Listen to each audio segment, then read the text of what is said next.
সৃষ্টিকর্তা আমাদের মানুষদেরকে বাকি অন্যান্য প্রাণীদের তুলনায় অনেক বেশি কিছুই দিয়ে দিয়েছেন, কিন্তু তারপরও এই সুযোগ সন্ধানী মানুষের কোনোভাবেই পেট ভর্তি হয় না। আর মানুষ সবসময় এমন কিছু করে দেখাতে চায় যা কিনা অন্যান্য মানুষদের চাইতে তাকে আলাদা বানিয়ে দিবে। আর কিছু কিছু ক্ষেত্রে মানুষ সফলতাও পেয়েছে। কিন্তু আপনি কি জানেন যে এই পৃথিবীতে এমন কিছু প্রাণী রয়েছে যাদের অবিশ্বাস্য অ্যাবিলিটি বা অদ্ভুত বৈশিষ্ট্য দেখে মানুষেরা চমকে ওঠে, আর এই সকল বৈশিষ্ট্য তাদেরকে এই পৃথিবীতে বেঁচে থাকতে সাহায্য করে।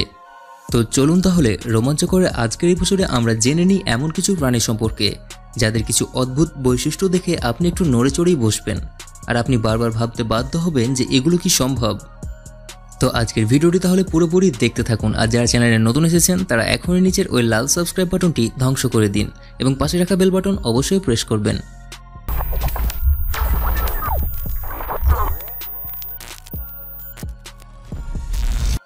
Alaska wood frog. চলুন পরিচয় করিয়ে দিই এই উড ফ্রগটির সাথে, যেটা কিনা বিজ্ঞানীদের প্রথমেই হতভম্ব করে দিয়েছিল। জি হ্যাঁ, আপনি ঠিকই শুনেছেন। বছরের যখনই সেপ্টেম্বর মাস আসে তখন এই ব্যাঙটি একটি অদ্ভুত কাজ করে। এরা শীতের সময় পুরোপুরি জমে যায় এবং তার শরীরের 2/3 পানি বরফে জমে যায়।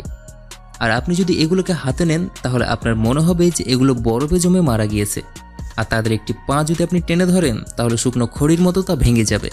তো মূলত যখন আলাস্কাতে তাপমাত্রা -20°C হয়ে যায় তখন এই ব্যাঙটির প্রায় 80% শরীর বরফে জমে যায়। আর এই সময় তাদের শরীরের মধ্যে আজব ধরনের ঘটনা ঘটে। এদের শ্বাসনালী পুরো বরফে পরিণত হয়ে যায়, লিভারের কাজ বন্ধ হয়ে যায়, রক্তের প্রবাহ বন্ধ হয়ে যায়, এমনকি হৃৎপিণ্ড বা হার্ট পুরোপুরিভাবেই বন্ধ হয়ে যায়। আর তার গ্লুকোজের মাত্রা আকাশ ছুঁয়ে যায়। আর ডাক্তারি ভাষায় এরা অলরেডি মারা গিয়েছে। কিন্তু 7 মাস পর যখন বসন্ত শুরু হয় এবং তার উপর থেকে যখন বরফ গলতে থাকে তখনই তাদের হৃৎপিণ্ডের মধ্যে হঠাৎ করে ইলেকট্রিক চার্জ উৎপন্ন হয় আর তাদের হার্টবিট আবারও চলতে শুরু করে এবং তারা জীবিত হয়ে ওঠে। এদেরকে ফ্রোজেন ফ্রগও বলা হয়ে থাকে। আর এরা এমন অ্যাবিলিটি পেয়ে নিয়েছে যাতে করে তাদের শরীরের রক্ততেও অ্যান্টিফ্রিজ তৈরি করতে পারে, যেগুলো কিনা গ্লুকোজ এবং গ্লাইকোজেন দিয়ে তৈরি করা হয়। আর যখনই তাপমাত্রা নিচের দিকে নামতে থাকে তখন এই সকল অ্যান্টিফ্রিজ তাদের কোষের মধ্যে গিয়ে মোটা এবং পুরো লেয়ার বানিয়ে ফেলে, যা কিনা তাদেরকে বরফে ক্রিস্টাল হওয়া থেকে বাধা দেয়। আর যখনই 7 মাস পর বরফ গলে যায় এবং তাপমাত্রা বাড়তে থাকে তখন এরা পুনরায় জীবিত হয়ে ওঠে।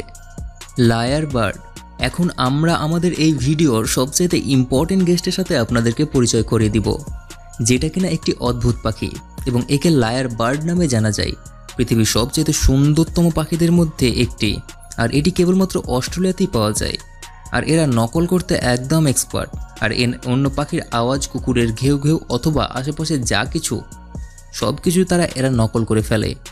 আর গাড়ির হর্ন অথবা যে কোনো কিছুই এরা নকল করতে খুবই এক্সপার্ট। এরা তাদের আশেপাশের এরিয়া থেকে যা কিছু শুনতে পায় একদম ঠিক মতোই সব কিছুই নকল করে ফেলে এবং এই নকলের একদম সম্পূর্ণ প্রাকৃতিক এবং কৃত্রিমভাবে নকল করে, যা কিনা সকল পাখিকে ছাড়িয়ে গিয়েছে।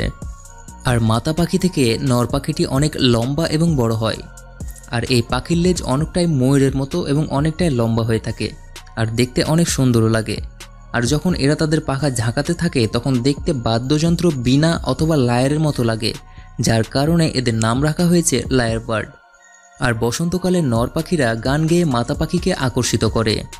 অস্ট্রেলিয়ার অ্যাডিলেড চিড়িয়াখানায় একটি লায়ার পাখিকে রাখা হয়েছিল আর সেখানে থাকা কনস্ট্রাকশনের কিছু অদ্ভুত আওয়াজ নকল করে নিয়েছিল, যেমনটা কাঁটা পোতা, আড়ি দিয়ে কাঠ কাটা, ড্রিল মেশিনের আওয়াজ, এমনকি ক্যামেরা শাটারের আওয়াজ। তো জাস্ট শুনুন একবার তারা কিভাবে এগুলোকে নকল করে ফেলেছিল।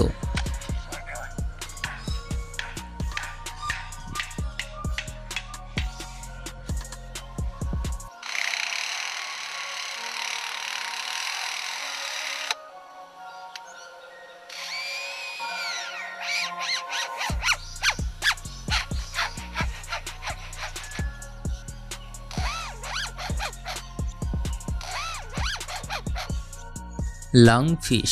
এতদিন পর্যন্ত হয়তো আপনি শুনে এসেছেন যে মাছ পানি ছাড়া জীবিত থাকতে পারে না, কিন্তু আপনাকে আপনার ধারণাটি বদলাতে হবে। কেননা আফ্রিকাতে পাওয়া যায় এই লাঞ্চ ফিশ, যেটা কিনা আপনাকে চমকাতে বাধ্য করবে। যেমনটা এর নাম ঠিক তেমনই এর কাছে ফুলকা এবং লাঞ্চ রয়েছে এবং এরা পানি অথবা বাতাস দুই থেকেই শ্বাস গ্রহণ করতে পারে। সাধারণভাবে তো এরা পানিতেই থাকে, কিন্তু এর সবচাইতে আজব বৈশিষ্ট্য হলো যখন পানি শুকিয়ে যায় তখন এরা কাদার মধ্যে গর্ত করে নিচের দিকে চলে যায়, আর এরা তার চারিদিকে শরীর থেকে এক ধরনের তরল পদার্থ বের করে ঘিরে ফেলে, যা কিনা গরমের সময় শুকিয়ে গিয়েছে চারিদিক এরকম একটি প্রোটেক্টিভ লেয়ার তৈরি করে দেয়। আর এর মধ্যে শুধুমাত্রই একটি শ্বাস নেওয়ার যন্ত্র থাকে বা ছিদ্র থাকে, আর এর ফলে এদের শরীরের ক্রিয়াকলাপের 60% পর্যন্ত কমিয়ে আনতে পারে। আর যখনই বৃষ্টির মৌসুম শুরু হয় তখন নদীতে বা পুকুরে পানি চলে আসে, আর এরা তখন আবারও বের হয়ে আসে। আর এই মাছের ব্যাপারে বলা হয়ে থাকে যে এরা 5 বছর পর্যন্ত না খেয়ে জীবিত থাকতে পারে। তো বন্ধুরা, এই ভিডিও থেকে যদি আপনি এতটুকু নতুন কিছু জেনে থাকেন তাহলে প্লিজ একটি লাইক দিবেন, এবং আমাদের চ্যানেলে নতুন হয়ে থাকলে এখনই সাবস্ক্রাইব করে ফেলুন। এই ভিডিওটির পার্ট 2 আসতে চলেছে, সো পার্ট 2 চাইলে প্লিজ কমেন্ট করুন পার্ট 2। দেখা হচ্ছে তাহলে পরবর্তী এপিসোডে। সে পর্যন্ত সুস্থ থাকবেন, ভালো থাকবেন, ধন্যবাদ।